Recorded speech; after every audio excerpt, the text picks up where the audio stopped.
Ok, c'est parti. Bonjour à tous, j'espère que vous allez bien. Asseyez-vous confortablement, on va parler investissement. Alors, pour cette première vidéo, je voudrais tout d'abord vous présenter la chaîne, l'objectif en fait de cette chaîne.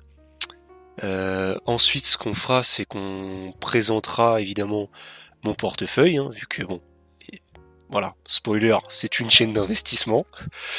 Donc je vous présenterai le portefeuille et la stratégie que j'ai décidé d'adopter pour l'élaborer. Donc sans plus tarder, commençons à faire les présentations.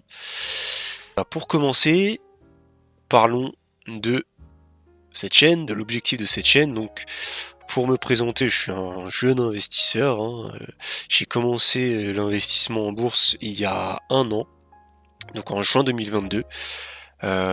Comme vous pouvez le constater, j'ai réussi à me mettre de côté aux alentours des 15 000 euros, donc moins 319 euros, on est à peu près à 15 000 euros et quelques poussières. Voilà, donc je suis pas du tout expert, je suis un novice complet, mais voilà, je me suis dit pourquoi pas créer cette chaîne afin de vous partager mon parcours d'investisseur avec vous. Donc évidemment, je vais absolument pas faire du conseil en investissement sur cette chaîne. Ça sera juste un partage d'expérience. Voilà. Donc sans plus tarder, je vais vous présenter mon portefeuille. Voilà, que vous avez ici sous les yeux. Donc vous pouvez constater qu'il est assez resserré. J'ai pas beaucoup de lignes. Enfin, après, il y en a qui en ont encore moins. Mais ça se décompose en deux parties. Donc une partie action où j'ai 5 actions, une partie ETF où j'ai 5 ETF. Alors, ma stratégie à moi, c'est assez simple. Je prétends pas être Warren Buffett, hein, je pense pas que je le battrai. Donc, j'ai une énorme partie de mon argent qui est, comme vous le voyez ici, investi sur le SP500.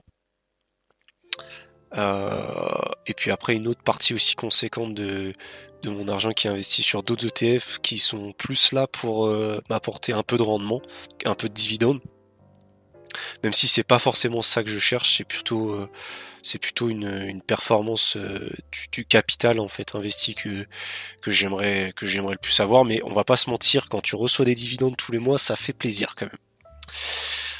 Et du coup, j'ai une deuxième partie donc ici qui est composée d'actions, qui représente environ, si on fait le calcul, on est à peu près à 20%. On est à 20% à peu près du total investi en termes d'actions. Euh, J'aimerais à l'avenir peut-être augmenter un petit peu plus ma part en actions. J'aimerais peut-être passer plutôt autour des 40% actions et 60% ETF en termes de valeur. Mais on va y aller petit à petit de toute façon. Donc ensuite, ma stratégie, du coup, comme j'ai expliqué, donc ça va être surtout des ETF. Les ETF ici vont pas bouger. Donc il y a un énorme mix entre performance du capital et rendement. Donc surtout la performance, ça va être réalisé surtout par cet ETF là, par l'ETF du SP500, où d'ailleurs j'ai quasiment un tiers de mon portefeuille qui est dedans. Et le reste, ça va être vraiment du rendement. Voilà. Donc vous avez ici, je sais pas si on peut élargir, mais non. Vous avez ici donc deux ETF européens, un qui suit les 600 meilleurs, enfin les 600 plus grosses capitalisations européennes, donc l'Eurostoxx 600. Voilà, c'est classique hein, comme ETF.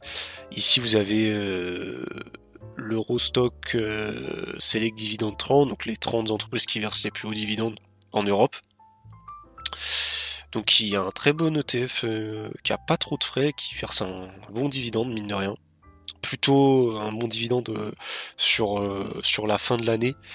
Enfin sur la fin de l'année, plutôt je veux dire plutôt vers juin-juillet quoi, c'est plutôt dans ces périodes-là, puisque la majorité des entreprises européennes et surtout françaises versent leurs dividendes en milieu d'année vers mai ou juin en général. Il y en a quelques-unes comme Total par exemple qui ont un, comment dire, un rendement trimestriel, mais voilà. La plupart du temps, j'ai l'impression que c'est surtout les entreprises versent leurs dividendes plutôt en fin d'année. En fin d'année, enfin, y compris en milieu d'année. On a 7 ETF, donc le VanEck Morningstar Developed Market Dividend Leader, qui est pareil un, un ETF qui verse de gros dividendes plutôt à l'échelle mondiale. Et enfin, vous avez le All World High Dividend Yield, donc pareil, qui est un ETF qui reprend en fait l'indice All World, mais avec les entreprises qui versent le plus haut taux de dividende. Voilà. Donc ça va être surtout ces ETF là qui vont me rapporter, donc ces 3 ETF là, qui vont me rapporter un bon dividende. Et ensuite, ma stratégie en termes d'action là-dessus, c'est plus histoire de voir si je peux peut-être battre le SP500, même si j'ai un doute. Mais voilà, j'ai une stratégie qui est assez spécifique pour ces entreprises-là. C'est d'investir dans 3 critères. Alors, mon premier critère, c'est les marges nettes. C'est les marges nettes. Je veux que les entreprises dans lesquelles j'investisse aient au minimum 20% de marge nette. Alors après, je suis pas forcément à un pourcentage près. Si l'entreprise est à 18% de marge nette, bon, je fais un effort. Ensuite, je veux que mes entreprises aient un retour sur un return on equity, donc un ROE d'au minimum 20%. Pareil, je suis pas à 1% près. Je veux comme troisième critère que mes entreprises n'aient pas de dette, ou alors très très très peu. Voilà. C'est peut-être arbitraire, hein. Il y en a qui savent très très... Enfin, vous voyez, il y a des énormes entreprises qui ont beaucoup de dettes et qui fonctionnent toujours très bien. Là-dessus, il n'y a pas de... C'est pas forcément un critère... voilà. Mais c'est juste que, instinctivement, j'ai l'impression qu'une entreprise qui n'a pas de dette, c'est une entreprise qui est extrêmement bien gérée. Peut-être que je dis n'importe quoi, hein. Je suis encore une fois, je suis complètement novice dans ce domaine. Et en dernier critère, ça va être le PER. Alors forcément, quand vous cherchez des entreprises qui ont plus de 20% de marge nette, qui ont plus de 20% de ROE, qui n'ont pas de dette, vous tombez sur des PER qui sont généralement très très élevés, qui sont au-delà de 20 en général. On va voir qu'il y a une exception là-dedans. Mais c'est très compliqué, et en fait on se retrouve très souvent avec les mêmes boîtes. Ça va être Microsoft, ça va être Alphabet, ça va être Visa, ça va être Adobe, ça va être beaucoup d'entreprises de tech, ça va être Apple, ça va être... là j'ai pas de nom en tête, mais on a d'autres entreprises pareil. Enfin c'est beaucoup de grosses boîtes dans la tech en général.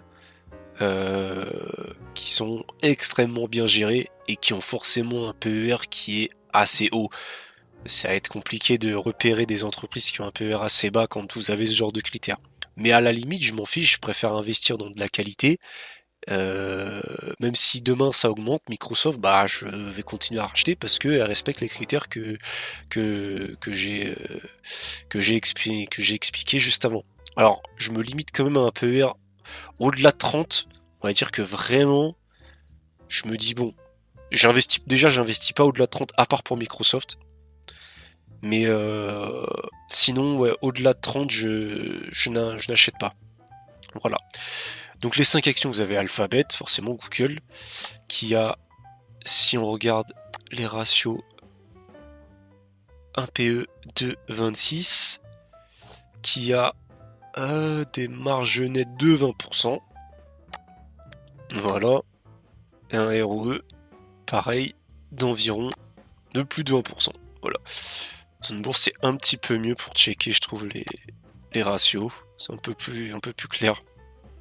Donc voilà, vous avez un PER qui est actuellement de 19,20. Donc c'est quand même assez correct. Vous avez une entreprise qui verse pas de dividendes, c'est dommage. Vous avez des marges nettes supérieures à 20%, qui ont quand même drastiquement baissé en 2022, comme pas mal de boîtes, hein. Donc c'est pas forcément, moi je considère pas ça trop grave. Et tac tac tac, on disait le ROE. Où est-ce qu'on va le trouver? Ici, vous avez le ROE qui a plus de 20%. Pareil, qui a drastiquement baissé en 2022, mais bon. On sait tous qu'en 2022, on a quand même eu un sacré plongeon des marchés, donc c'est pas parce que c'est Google que ça a forcément baissé, voilà. Toutes les entreprises ont été impactées en 2022. Microsoft aussi d'ailleurs. Voilà. Donc, je vais repasser ici. Tac, portefeuille. Ma deuxième entreprise, donc je viens de l'acheter. C'est Rovi. C'est une entreprise pharmaceutique espagnole. Alors, déjà, on va reprendre depuis le début. C'est vrai que j'ai pas expliqué, mais en fait, mon but dans ce portefeuille d'actions là, dans ces 5 actions, c'est d'avoir 3 piliers qui vont être Microsoft, Google et Visa. Ça va être les milieux, ça va être Pirlo, Iniesta et Zidane. Plutôt Zidane ici, Pirlo, Iniesta. Voilà pour ceux qui suivent le foot. Ça va être mes 3 piliers, donc voilà, eux, je leur fais confiance. Je sais qu'ils porteront l'équipe jusqu'en finale. Voilà. Et derrière, j'ai 2 petites pépites. Voilà, 2 joueurs qu'on a recrutés. Ça va être NetEase. NetEase qui est une entreprise chinoise, mais qui j'ai acheté en dollars en fait, qui est coté en bourse, côté américain aussi, au Nasdaq. Euh, donc c'est une entreprise chinoise de jeux vidéo, en fait, qui distribue des jeux vidéo en Chine, donc notamment qui distribue les jeux Blizzard. Il n'y a pas si longtemps que ça. Maintenant, ils ont eu récemment un accrochage avec Blizzard, donc ils ne distribuent plus les jeux d'Activision Blizzard. Donc voilà, donc c'est une entreprise dans le jeu vidéo. Et on a donc Rovi, qui est une entreprise pharmaceutique espagnole. Donc ces deux-là, ça va être vraiment mes 2 pépites, ça va être mes 2 paris. En fait, je compte sur ces 2 entreprises pour faire un retournement de situation et progresser et bien progresser. On a déjà pris 7%, n'empêche, NetEase depuis que je l'ai acheté. Donc on est en bonne voie là pour le moment. Après, voilà, on ne sait pas ce qui peut se passer. Surtout avec les entreprises chinoises, on va dire que ça peut être des paris risqués, mais encore une fois, si je prends NetEase, tac, NetEase, mine de rien, c'est un PER de 17, enfin de 19 actuellement, 2023. Quand vous regardez les finances, bah c'est pas si dégueu que ça, hein. Vous avez des marges nettes qui sont au-delà de 20%, qui continuent d'augmenter. Donc là, l'année dernière, en 2021, qui était à 19,2%. Voilà. Donc vous avez des marges quand même qui sont au-delà de 20%. Et vous avez un ROE qui est au-dessus de 20%. Encore une fois, je chipote pas pour 1% ou 2%. Hein. Donc voilà. Et en plus, c'est une entreprise qui verse un dividende. Bon, le dividende est un peu... a l'air d'être un peu... Donc vous voyez, là, il y a comment dire, une énorme augmentation de dividendes. On est passé de 5 à 7, là, ça fait plus de 20% d'augmentation. Là, entre 2022 et 2023, on a plus ou moins 10%. Donc voilà, après, voilà, moi je me fie pas aux dividendes, c'est pas le premier truc que je regarde, mais disons que je trouve ça plutôt pas mal d'avoir un ratio, d'avoir au moins 10% d'augmentation du dividende par an, avec ici vous voyez comment dire, un payout ratio de 30%. C'est plutôt pas mal. Je sais pas si on peut le voir, on le voit pas ici, mais c'est ça, ouais. Ici vous avez le payout ratio, pardon, qui est autour des 30%, c'est pas dégueu, hein. C'est pas dégueu.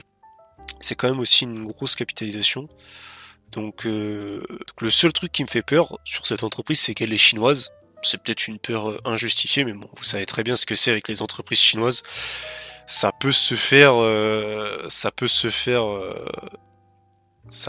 wiper d'un coup par le gouvernement chinois, on ne sait pas pourquoi.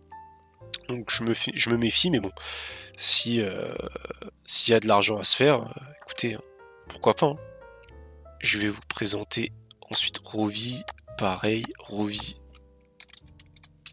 Donc, qui est spécialisé dans la recherche, le développement, la fabrication et la commercialisation de médicaments biologiques de spécialité.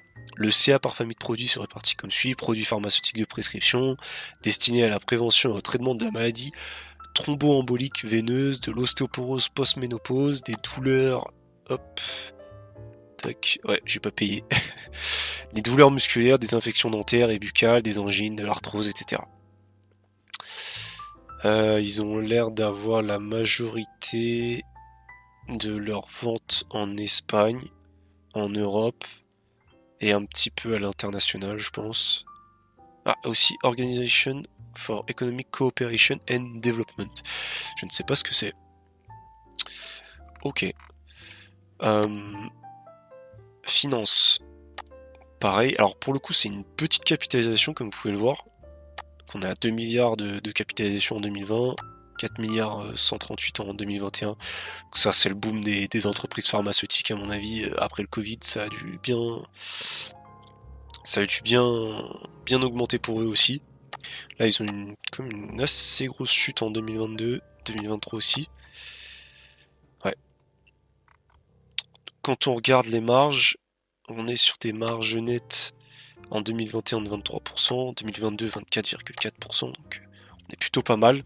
Là, les marges ont quand même bien baissé en 2023, ce qui explique le fait que l'entreprise est un peu chuté quand vous regardez. Hop, si on se place sur un an, plutôt 3 ans, on est quand même passé d'un prix de 72,90€ à autour des 36 €. Donc ouais, elle a bien dégringolé. Hein. Elle a bien dégringolé, elle a perdu presque 50% de sa valeur en l'espace d'un an. Donc ouais. C'est pour ça d'ailleurs que j'ai investi là-dedans, c'est parce que j'ai vu qu'elle avait quand même... C'était une entreprise qui était sur mon radar depuis un moment. Et quand j'ai vu qu'elle dégringolait un petit peu, je me suis dit, bon, on va attendre un petit peu avant d'investir. Mais voilà. Pour en revenir aux chiffres, la marge nette de 24%, vous avez un ROE de 36% en 2021, 40% en 2022, 23% en 2023, donc ça reste dans mes critères. Vous avez un PER de... Hop, mon 9. Généralement, ça fait peur quand c'est en dessous de 10. Pour moi, ça me fait toujours un peu peur, surtout quand on est des entreprises qui ont des chiffres comme ça. Bon, après, je pense que c'est surtout parce que c'est une petite capitalisation. Je pense que c'est pour ça que ça fait peur aux investisseurs. Mais quand je vois les chiffres, je me dis, c'est quand même pas mal. Hein. Et c'est une entreprise qui a pas de dette. Hein. C'est une entreprise qui a très très peu de dette. Hein. Vous regardez, même avant, c'était pas une entreprise qui était forcément plus endettée que ça. Donc franchement, alors peut-être que je me trompe, hein, peut-être que ma stratégie est nulle, mais franchement c'est pas mal. Et en plus elle verse un dividende. Alors là le dividende fait un peu peur parce que vous voyez pareil, on a une augmentation qui est assez élevée. Donc 18, 38 centimes, 96 centimes, 1,29€.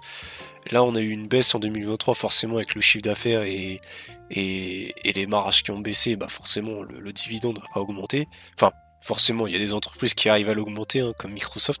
Mais voilà, donc on a un dividende qui va un petit peu diminuer là, visiblement apparemment sur 2023-2024.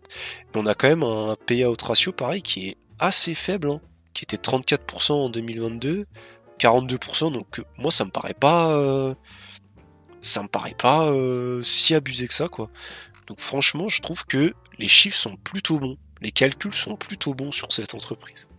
Après je fais encore une fois peut-être de la merde, je fais peut-être une bêtise en investissant dedans, mais franchement elle respecte les critères que je me suis fixés, donc voilà. Donc Rovi, on va repasser sur le portefeuille Microsoft. Bon, est-ce que j'ai besoin de présenter Microsoft? Je pense pas. Hein. Voilà. Microsoft, c'est vraiment... Quand vous allez sur Zone Bourse, Microsoft, c'est vraiment l'entreprise, mais genre parfaite, quoi. Donc, PER qui est assez élevé en 2022, elle avait bien chuté, l'entreprise. Je l'avais sur un ancien portefeuille que j'ai dû fermer parce que c'était sur un néo-courtier et les frais commençaient à devenir un peu trop élevés à mon goût. Du coup, j'ai rouvert un autre portefeuille sur De Giro. Là, on est quand même à un PER qui a vachement augmenté, qui est autour des 34. Ouais, qui est autour des 34, donc c'est assez cher, mais franchement, pour la qualité de l'entreprise, je pense que ça les vaut, hein. Quand vous voyez que vous avez quand même un payout ratio qui diminue, qui est autour des 25%, avec un dividende qui est augmenté de 20% par an, franchement, enfin voilà, des marges qui sont au-dessus de 30%, un ROE qui est au-dessus de 40%, qui a un petit peu baissé, mais qui est quand même au-dessus de 30%. Ouais, c'est zéro dette évidemment. Enfin, franchement, ouais, c'est une entreprise qui est quand même magnifique, hein. Donc voilà, Microsoft, je vais pas m'attarder dessus parce que tout le monde la connaît, c'est voilà. Et la dernière, du coup, qu'on n'a pas présenté, c'est Visa. Bon, Visa aussi, est-ce que j'ai besoin de présenter Visa? Est-ce que j'ai vraiment besoin de présenter Visa? Visa qui est pas trop cher, il me semble. Visa qui est pas forcément très cher. Bon, qui a toujours eu un PER qui était un peu abusé. Voilà, PER de 26. Mais franchement, pareil, pour la qualité de l'entreprise, bah pareil, vous avez un... Généralement, quand vous voyez ça, c'est que c'est une entreprise qui est en très très bonne santé, hein.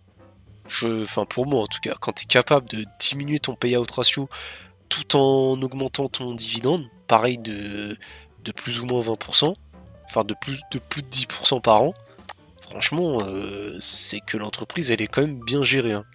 En général, les entreprises qui versent des dividendes et qui arrivent à les augmenter de plus de 10% par an sur une longue durée, en général, c'est des très très bonnes entreprises qui se négocient assez cher, qui ont un PER qui est souvent au-dessus de 20. Donc franchement, je me fais pas trop de soucis. Pareil, regardez les marges. Franchement, hein, imaginez, vous avez un business qui fait 50% de marge avec une taille aussi grosse. Enfin, pour moi, c'est délirant. Pareil au niveau du ROE. Pareil, enfin franchement. Au niveau de la dette, ça va. C'est pas une entreprise qui est forcément ultra endettée. Ça reste une entreprise du secteur de la finance, donc ça me paraît pas déconnant. Enfin, elle a pas non plus un taux d'endettement qui est ultra élevé. Donc voilà pour la présentation de ce portefeuille. Dites-moi en commentaire ce que vous en pensez. Voilà, vous aussi, peut-être que vous avez des pépites comme NetEase ou Rovi dans votre portefeuille que vous voulez partager. Voilà, n'hésitez pas à les mettre en commentaire. On arrive enfin sur la fin de cette vidéo. J'espère qu'elle sera pas trop longue. J'espère que vous l'avez apprécié. Vous verrez qu'il y a il y a eu un petit changement là. J'enregistre cette fin de vidéo un peu plus tard dans la semaine, donc voilà, j'ai un petit peu renforcé mes positions sur Google et sur NetEase. Ça me permet d'avoir un portefeuille qui est plus ou moins équilibré, même si on a toujours Microsoft qui est un peu plus en avant. Merci d'avoir regardé la vidéo. Si ça vous a plu, n'hésitez pas à aimer ou à vous abonner, ou faire les deux. Pour la prochaine vidéo, je pense qu'on parlera sûrement de Apple, surtout après la récente news de leur nouvel objet, leur nouvel ordinateur, parce que c'est comme ça qu'ils l'appellent, donc le Vision Pro. On parlera de l'action de Apple et de voir si est-ce que ça vaut le coup d'investir dedans ou pas, selon moi encore une fois. Merci à tous, passez une excellente semaine, je vous dis bye bye et à la prochaine.